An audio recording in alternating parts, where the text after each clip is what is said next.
Армысыздар. Зығырдың қандай ауруларға пайдасын білесіз бе? Ол шектен тыс шөлдеуікке, тершеңдік, семіздіктен арықтауға, ұлғайып жазылмаған жарақатқа, жүректің, мидың қызметін күшейтуге, қотыр және теміреткіге, жөтелге, ішектің ісінуіне, қабынуына, бүйрек ауруына, жыныс мүшесі қышымасына және шаш қастың түсуіне қарсы ем болады. Қалай емделу жолын көргіңіз келсе, онда каналға тіркеліп, лайк басып, пікір қалдырсаңыз, каналдың әрі қарай дамуына өз үлесіңізді қосасыз. Видеоны соңына дейін көріп, қызықты ақпаратты жіберіп алмаңыздар. Зығыр бір жылдық және көп жылдық шөптесін өсімдіктер туысы. Тінді, талшықты майлы дақылдар. Зығырдың 230-ға жуық түрі белгілі. Елімізде 13 түрі кездеседі. Жинау және өңдеу әдістері. Тұқымы мен сабағынан дәрі жасайды. Емдік қасиеті: шөлді басады, ісікті қайтарады, мидың бөгеттерін ашады. Басты құрамы: зығыр дәнінің құрамында 30-40% май, 6% белок, аз мөлшерде зығыр гликозиді, қаныққан зығыр май қышқылы қатарлы заттар бар. Істелу мөлшері 9-12 грамм. Басты ем болатын аурулары және пайдалануы.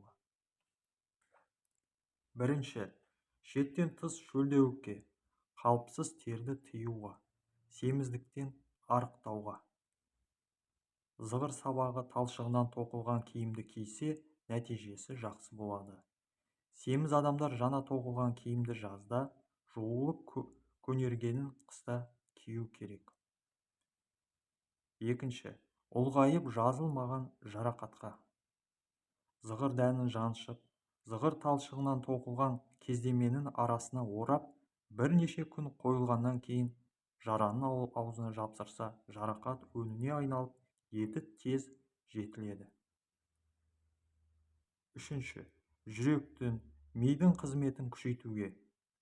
Зығыр гүлін суға қайнатып, күніне 2 рет ішеді. Төртінші, қотыр және теміреткіге. Мәлім мөлшердегі зығыр дәнін жаншып, жараға танса, жара өніне айналады. Бірнеше рет жалғасты танса, ада күде жазылады. Бесінші, жөтелге. Мәлім мөлшерде зығыр дәнін суға қайнатып, күн сайын ішсе, қақырықты босатып, жөтелді тияды. Алтыншы, ішектің ісінуіне, қабынуына. Зығыр дәнінен әр ретте 2 граммнан бірнеше күн жесе, ішектің құрылдауы және кебуі басылады, несепті молайтады. Жетінші, бүйрек ауруына. 30 грамм зығыр дәнін суға қайнатып, дәнін жеп, сорпасын ішеді. Сегізінші, жыныс мүшесі қышымасына. Зығыр жапырағы, күнбағыс гүлі және сырдан мәлім мөлшерде алып ұнтақтап, қышымаға себеді және жағады. Тоғызыншы, шаш қастың түсуіне. Зығыр гүлін көлеңкеде кептіріп, талқандап, кендір майын араластырып жағады. Бұл видео пайдалы болған болса, онда туысқандарыңызға, достарыңызға жіберіп, олардың да дені сау болуына өз септігіңізді тигізіңіз. Видео танысу сипатына екенін және кез келген жағдайда дәрігермен кеңесуіңіз қажет екенін ескерген жөн. Келесі видеода жүздескенше аман сау болыңыздар.